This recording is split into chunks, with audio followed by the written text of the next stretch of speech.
పిల్ల అమ్మా. అయ్యో ఈ అమ్మాయి ఎక్కడ ఉందో పలకట్లేదు, హెడేక్ ఎక్కువగా వచ్చేస్తుంది, లెగ్దామంటే కళ్ళు తిరిగిపోతున్నాయి. టాబ్లెట్ వేసుకోవాలి, కొంచెం టీ తీసుకురామ్మా తల్లి. చెప్పండి. అమ్మా కళ్ళు తిరిగిపోతున్నా, లెగుతుంటే టాబ్లెట్ వేసుకోవాలి, కొంచెం టీ తీసుకురామ్మా. టీత్ ఎవరైనా టాబ్లెట్ వేసుకుంటారా? హెడేక్ వస్తే అలాగే వేసుకోమని చెప్పారమ్మా డాక్టర్ గారు. అయితే మీరు వెళ్ళి పెట్టుకోండి, నాకు నేను పెట్టుకుంటే ఎందుకని చెప్తానమ్మా, కళ్ళు తిరిగిపోతున్నాను కదమ్మా.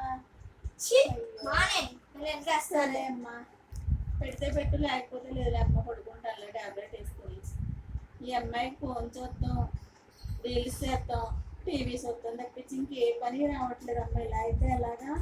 రేపు పొద్దున మా అబ్బాయికి అన్నం వండి పెడతా ఈ అమ్మాయి పెట్టదా? ఇలా తయారయ్యారు ఇంత బాబు. వాళ్ళ అమ్మ ఇయ్యే నేర్చిందా ఈ అమ్మాయికి? తీసుకోండి, ఎప్పుడు మా అమ్మ అంటారు. అదేంటమ్మా టీ తీసుకున్నప్పుడు డికాషన్ తీసుకొచ్చేవేటమ్మా, ఉప్పు వేసేవేటమ్మా, పంచదార బదులు సాల్ట్ వేసేవేటమ్మా. బాబు ఎంత ఉప్పుగా ఉందేంటమ్మా.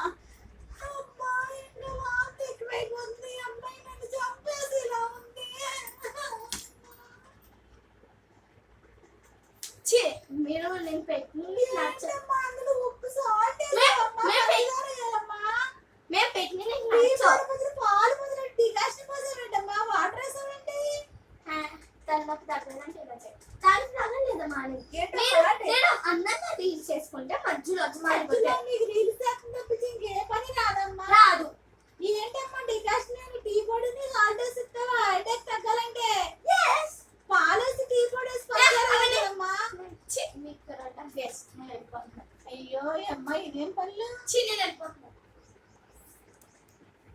అయ్యో ఈ అమ్మాయికి ఇంత మించి ఏ పని రాదమ్మా. వాళ్ళ అమ్మకన్నా ఒకసారి ఫోన్ చేసి